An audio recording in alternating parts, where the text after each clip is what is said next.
Buenas tardes, mi nombre es Fernanda Rojas, estudiante de Psicología de la Universidad Técnica Particular de Loja. A continuación les voy a hablar acerca de la neuroanatomía de las emociones.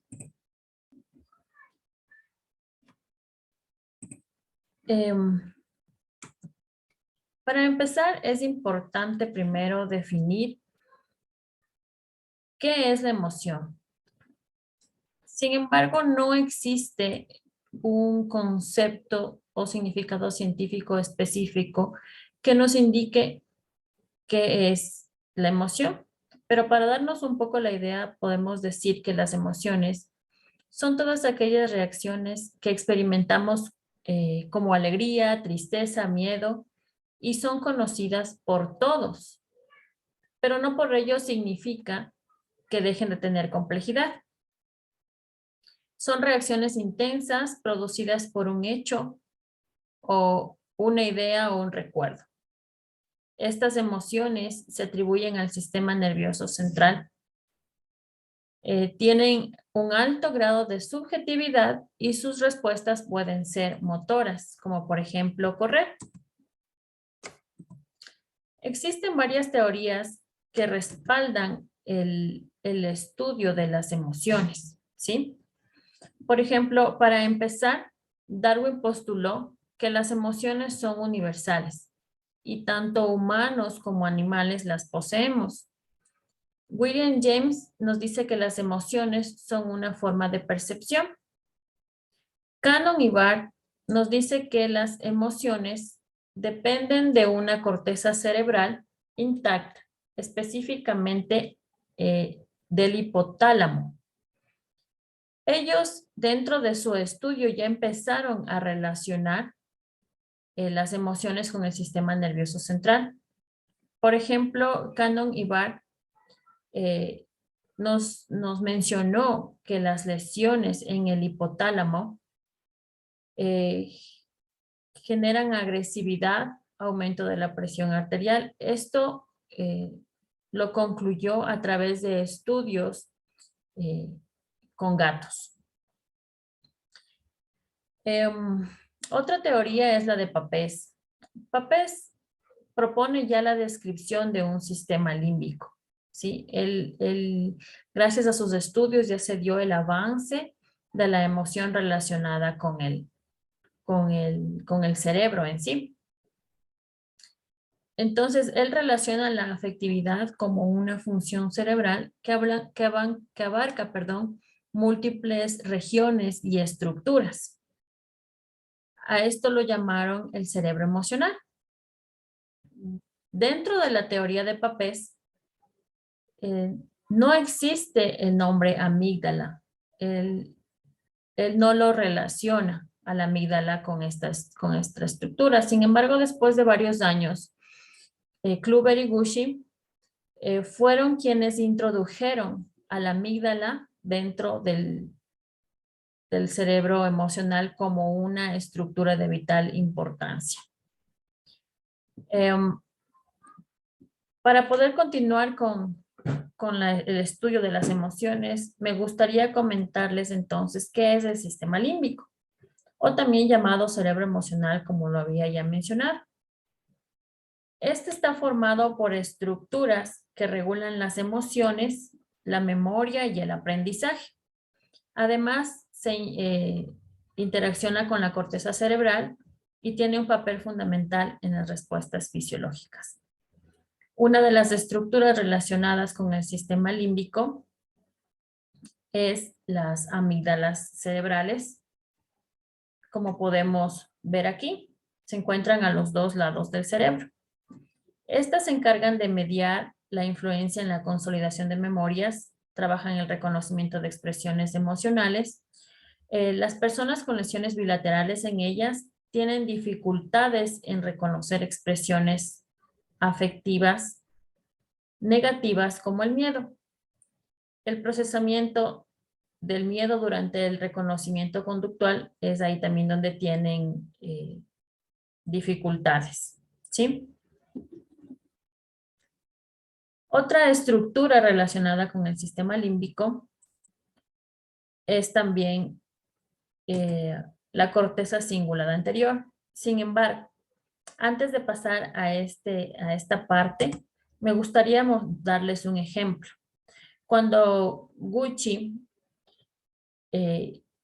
hizo estudios con monos provocando lesiones en el cerebro en la parte de la amígdala específicamente, ellos concluyeron que las conductas de los monos eran, se dio la ceguera psíquica, que básicamente constaba de la exploración oral de forma exagerada. Es decir, todo lo que los monos, los chimpancés querían, les parecía novedoso, querían conocerlos a través de la boca, ¿sí? Lo querían explorar.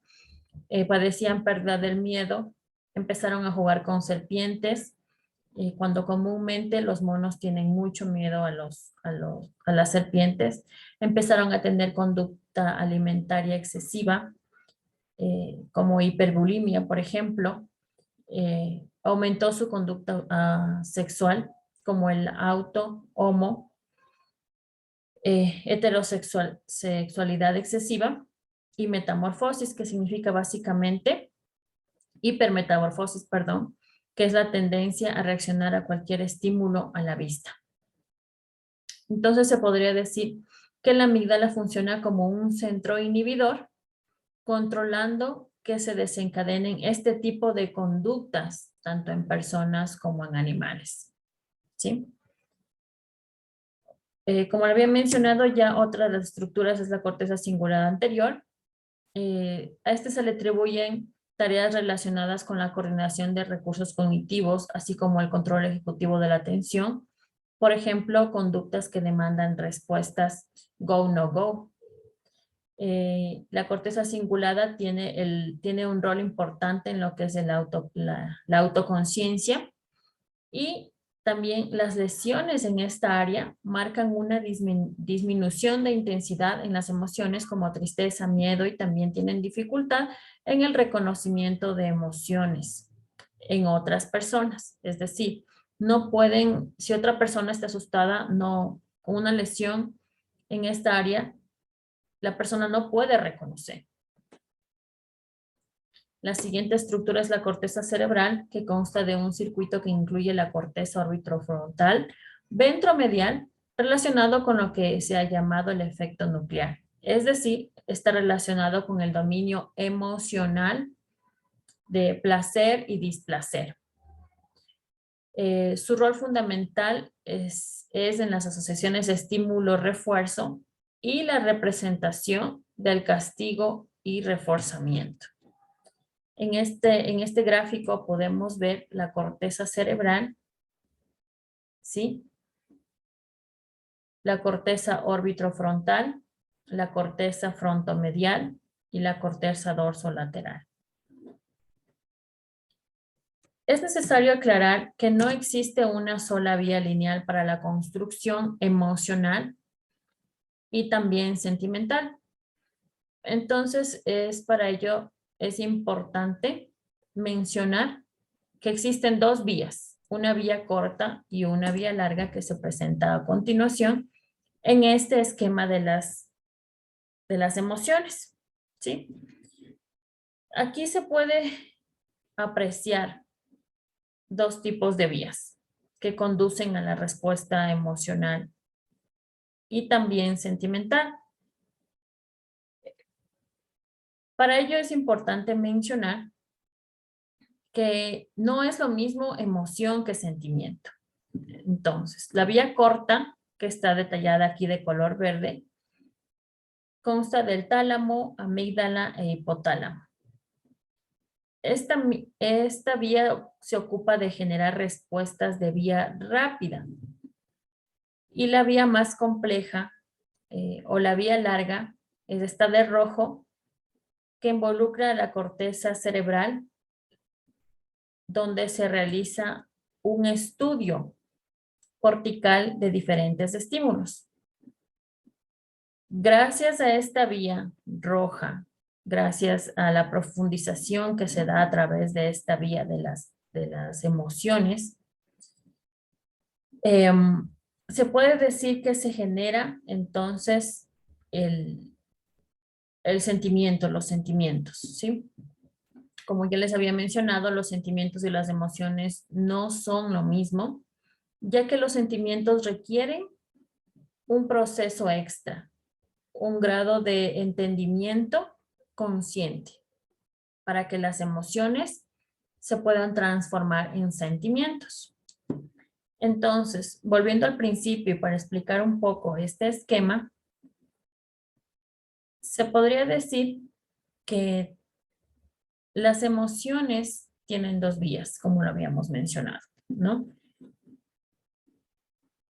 La vía corta es aquí donde se genera un estímulo que, por ejemplo, vamos a decir que es un oso que nos persigue o un ladrón que nos está persiguiendo, pasa hacia el tálamo y del tálamo hacia la amígdala y de la amígdala hacia sus núcleos, ¿sí? El núcleo lateral, el núcleo basal y el núcleo central. El núcleo lateral se encarga de recibir la información de los cinco sentidos, ¿sí? Como el gusto, el tacto, el oído, la vista, además de también receptar el dolor y el miedo, ¿sí? Em, También se encarga de recordar las emociones.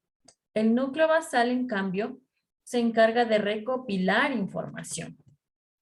O sea, si encontramos, por ejemplo, eh, como el ejemplo del oso que habíamos puesto, ¿sí? Que nos persigue en el bosque.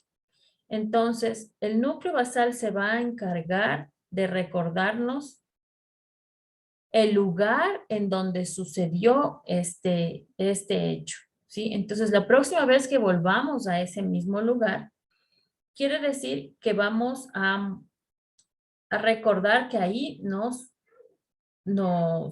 ocurrió lo del oso y por eso volvimos a sentir el miedo, ¿sí? Entonces, aquí la diferencia entre el núcleo lateral y el núcleo basal. El núcleo lateral se encarga de generar el miedo o generar la respuesta a un estímulo y el núcleo basal nos recuerda el lugar en donde pasó, en donde tuvimos miedo, ¿sí? Listo. Entonces, después viene el núcleo central. Este, en cambio, está encargado de emitir las respuestas hacia el hipotálamo. Aquí el hipotálamo eh, se encarga de enviar las respuestas al cuerpo, ¿sí? A través de sus núcleos también, el paraventricular y el núcleo supraóptico, ¿sí? Que a través de sus hormonas, CRH y oxitocina, generan la respuesta que el organismo necesita. Estas neuronas con el hipotálamo tienen la capacidad aferente que llega hacia la médula espinal para que se den las respuestas motoras, en este caso, como habíamos dicho, correr, por ejemplo, ¿no? Ahora les voy a explicar un poco acerca de la vía larga, que es un poquito más compleja, que es la encargada de la construcción del sentimiento. Aquí el estímulo pasa al tálamo, que a su vez llega hacia la corteza cerebral, donde específicamente se empieza a desarrollar a través del lucus coeruleus y el núcleo de Rafe, la noradrenalina y la serotonina provocando lo que es el estrés, ¿sí? Que estos a su vez vienen de lo que es el núcleo central. Aquí también forma parte en este camino largo y complejo la corteza prefrontal, ¿sí? Que envían todo lo que reciben también al hipotálamo, provocando que se active la, la atención, ¿sí? Entonces, la corteza prefrontal se encarga de la regulación de oxitocina y CRH en caso de falsas alarmas. Entonces, aquí también tiene un papel importante el sistema simpático y parasimpático que hacen que entremos en un estado de estrés o un estado de calma, ¿sí? Aquí nos podemos dar cuenta también que, que la amígdala cumple un papel fundamental porque envía mensajes a la ínsula en donde se genera, en donde las emociones se hacen conscientes y se transforman en sentimientos, ¿sí? Entonces, como podemos ver dentro de este esquema, sí es muy importante la amígdala, algo que Papés había olvidado. Es importante la amígdala dentro de este proceso porque a través de sus núcleos generan información a distintas áreas del cerebro, ¿sí? Entonces, a continuación les dejo un pequeño gráfico en donde también se muestran varias partes del sistema límbico que están relacionados con las emociones. Por ejemplo, el bulbo olfatorio, que también tiene una relación importante dentro de las emociones, ya que a través de las aromas y distintos olores que podemos procesar por nuestro cerebro, se generan los recuerdos y nuestras emociones a través de esos recuerdos, ¿sí? Y también este regula la conducta sexual. El, el giro cingulado, que proporciona una vía desde el tálamo hasta el hipocampo y se asocia, perdón, con la memoria olfativa y el recuerdo del dolor. Sí, también podemos decir que el dolor es una emoción, más consciente, pero es una emoción. Y, eso es todo. Espero que les haya servido esta pequeña explicación acerca de la neuroanatomía de las emociones. Saludos y linda tarde.